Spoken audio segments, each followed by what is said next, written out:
Hello students, last video में हमने matter की प्रॉपर्टीज़ को समझा था, यूनिट्स को, यूनिट कन्वर्जन को समझा था। फिर हम आए थे नंबर्स पर। नंबर्स में हमने साइंटिफिक नोटेशन को समझा था, जिसमें हम किसी भी नंबर को n इंटू 10⁻n फॉर्म में रिप्रेजेंट करते हैं।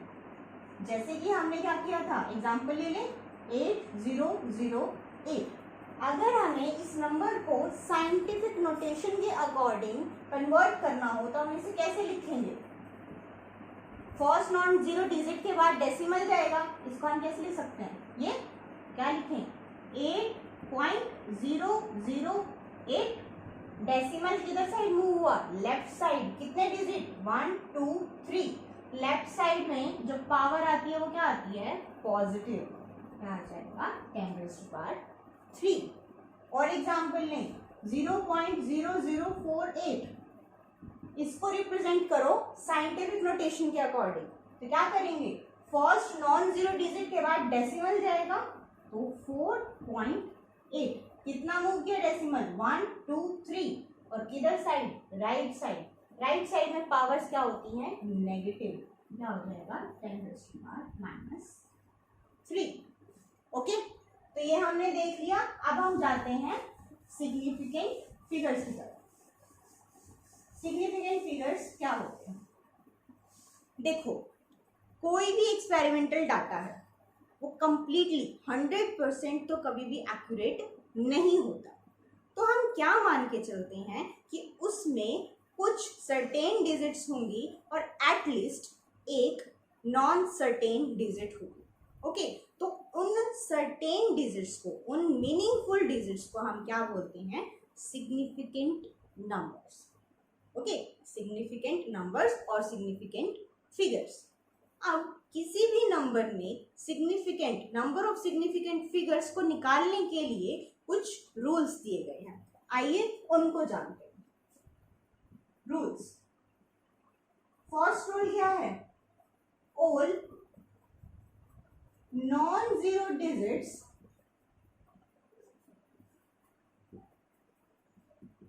are significant.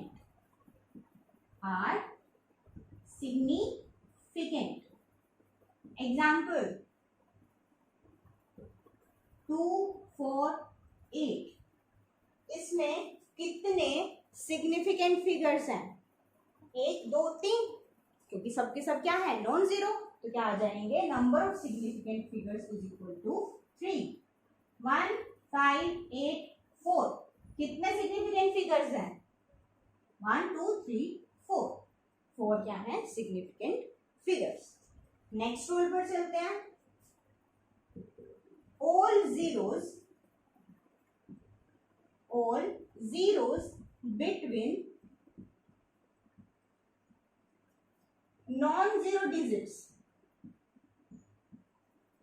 non-zero digits are significant.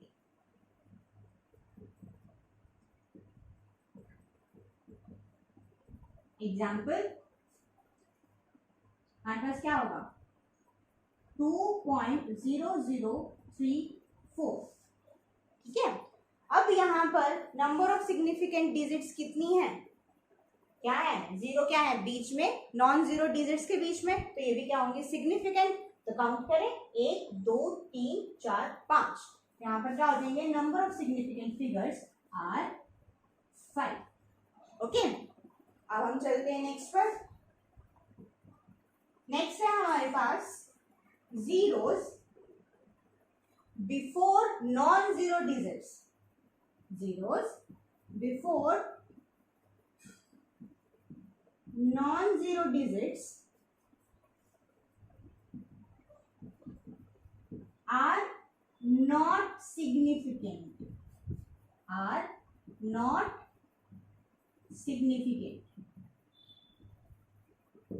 Okay, जो जीरोस होंगी बिफोर नॉन जीरो डिजिट्स वो सबकी सब क्या होंगी? Not significant. तो अब देखो 0.0045।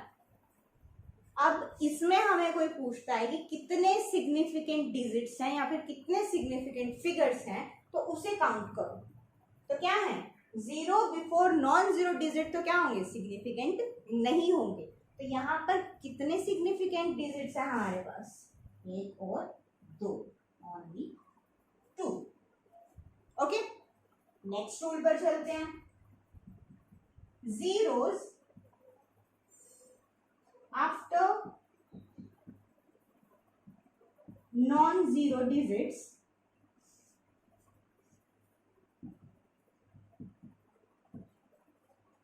are significant only when decimal is used।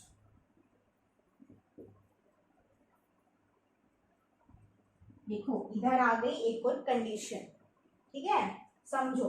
अगर मैं लिखूं नंबर 100, ठीक है, तो क्या होगा, zeros after non zero digit क्या होंगी, सिग्निफिकेंट होंगी ओनली तब जब वहां पर डेसिमल होगा। क्या यहाँ पर डेसिमल है, नहीं है। तो यहाँ पर कितनी सिग्निफिकेंट डिजिट होंगी, ओनली, ठीक है, ओनली 1, क्योंकि हम इसको रिप्रेजेंट कर सकते हैं 1 इंटू 10⁻², और ये हमारे पास सिग्निफिकेंट डिजिट्स में काउंट नहीं होते। ओके, तो फिर क्या हो जाएगी, इसमें number of significant digits are 1। Okay, लेकिन अगर इसी नंबर को हमारे पास क्वेश्चन पेपर में ये आ गया, ठीक है, अब हमसे पूछे कि यहाँ पर कितने नंबर ऑफ सिग्निफिकेंट फिगर्स हैं, अब क्या आ गया, डेसिमल आ गया, तो ये जीरोस क्या हो गई, सिग्निफिकेंट हो गई। तो अब कितने होंगे यहाँ पर सिग्निफिकेंट फिगर्स, 1 2 3 4, क्या हो जाएंगे, number of significant figures are 4। Okay, अब हम आते हैं नेक्स्ट रूल पर। नेक्स्ट रूल क्या है, when we talk about exact numbers,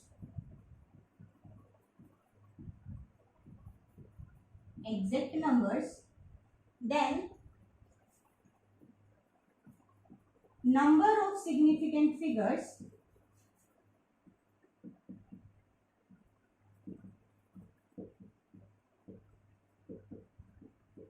are infinite. Okay, जब हमारे पास एग्जैक्ट नंबर्स होंगे तब वहां पर नंबर ऑफ सिग्निफिकेंट फिगर्स कितने होंगे, इनफाइनाइट। अब हम देख लें एग्जैक्ट नंबर्स क्या होते हैं। एग्जैक्ट नंबर्स वो होते हैं जो कि काउंटेबल हो, ठीक है, जो कि काउंटेबल हो। जैसे कि एक डजन में कितने बनानास होते हैं, 12 बनानास, उसको हम इजिली काउंट कर सकते हैं, तो वो क्या होंगे, एग्जैक्ट नंबर्स। अगर मैं लिख दूं 12 बनानास तो वो क्या हो जाएगा, एग्जैक्ट नंबर, और उसके लिए नंबर ऑफ सिग्निफिकेंट फिगर्स कितने होंगे, इनफाइनाइट। अगर मैं बोल दूं 5 पेंसिल्स, काउंट कर सकते हैं, है ना, 1 फीट में कितने इंचेस होते हैं, 12 इंचेस, काउंट कर सकते हैं, तो वो क्या होंगे हमारे पास एग्जैक्ट नंबर्स, और जिसके लिए हमारे पास नंबर ऑफ सिग्निफिकेंट फिगर्स क्या होंगे, इनफाइनाइट। ओके, अब ये हमारे पास कुछ रूल्स थे जिसके साथ जो है हम नंबर ऑफ सिग्निफिकेंट फिगर्स निकाल सकते हैं। अब देखते हैं कैलकुलेशंस में। ओके, कैलकुलेशंस में हम इनको कैसे निकालते हैं। कैलकुलेशन में हम देखेंगे addition, subtraction and multiplication and division, ठीक है। फर्स्ट हम देखते हैं एडिशन एंड सब्ट्रैक्शन के लिए क्या रूल होगा। ओके, एक हमें दिया 4.384, 2.1, 3.58, इसका हमें क्या करना है, एडिशन करना है। ओके, पहले तो हम क्या करेंगे, इसका सिंपली एडिशन कर देंगे। कर दो, 4 6 1 4 5 5 और 5 10, 5 2 7 7 और 3 10।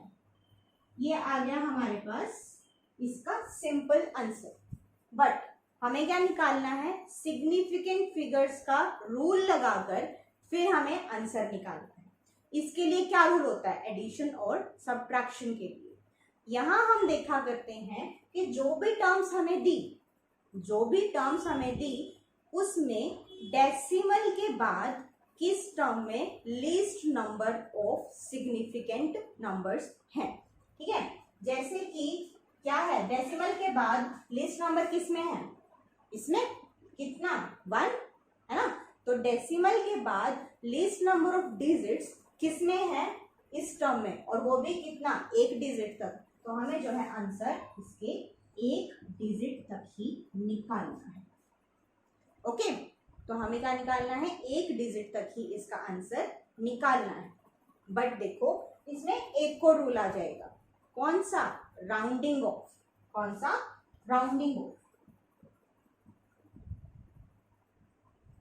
राउंडिंग ऑफ में हमें क्या देखना है, देखो हमें पता है कि अब हमारे पास सिग्निफिकेंट फिगर्स के रूल के अकॉर्डिंग ये आंसर डेसिमल के 1 डिजिट तक ही आएगा, डेसिमल के बाद 1 डिजिट तक ही आएगा। बट देखो राउंडिंग ऑफ में क्या होगा, जिस डिजिट तक हमारे पास आंसर आना चाहिए उससे नेक्स्ट डिजिट देखेंगे, अगर वो 5 से ज्यादा है तो हम क्या करते हैं, एक उसमें प्लस कर देते हैं, और अगर 5 से कम हो तो उसको एज इट इज रहने देते हैं। तो अब ये बताओ, ये 5 से ज्यादा है तो इसका आंसर क्या आएगा, एक यहाँ पर ऐड हो जाएगा, 10.1, this will be answer. Okay, ये समझ आया कि हमने क्या किया, एडिशन और सब्ट्रैक्शन में उसका सिंपली एडिशन किया, फिर हमने देखा कि डेसिमल के बाद लीस्ट नंबर ऑफ डिजिट किस टर्म में, इस टर्म में है, कितने हैं, 1 है, तो डेसिमल के बाद 1 डिजिट तक ही इसका आंसर आएगा। फिर हमने देखा राउंडिंग ऑफ, राउंडिंग ऑफ में क्या देखा कि इससे नेक्स्ट डिजिट क्या है, 5 से ज्यादा है या कम। 5 से ज्यादा होगा तो 1 ऐड हो जाएगा, और अगर 5 से कम होता तो वो नंबर एज इट इज रहता। ओके, अब आती है बात 5 की। अगर 5 आ जाए, ठीक है, अगर हमने माना कि जो है कोई भी नंबर है 10.254 और यहां तक हमारा आंसर आना चाहिए, तो नेक्स्ट डिजिट है हमारे पास 5। अब क्या रूल लगेगा, अगर यहाँ पर 5 से इस डिजिट में क्या है, अगर ये ओड होगा तो 1 ऐड हो जाएगा, और अगर इवन होगा तो वो एज इट इज रहेगा।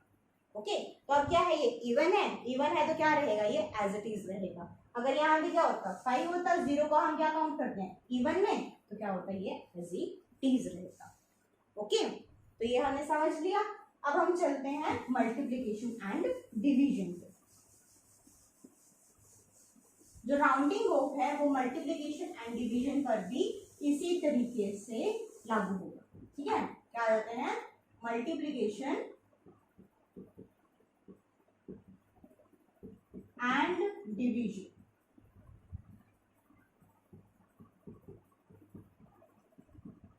ओके, कोई भी नंबर ले लें, जैसे कि 3.25 1.2, ठीक है, वही सिंपली मल्टीप्लाई करते हैं पहले तो, 5 2 जा 10, 2 2 जा 4 और 5 6, 5 2 3 लगेगा 0 0 9 3।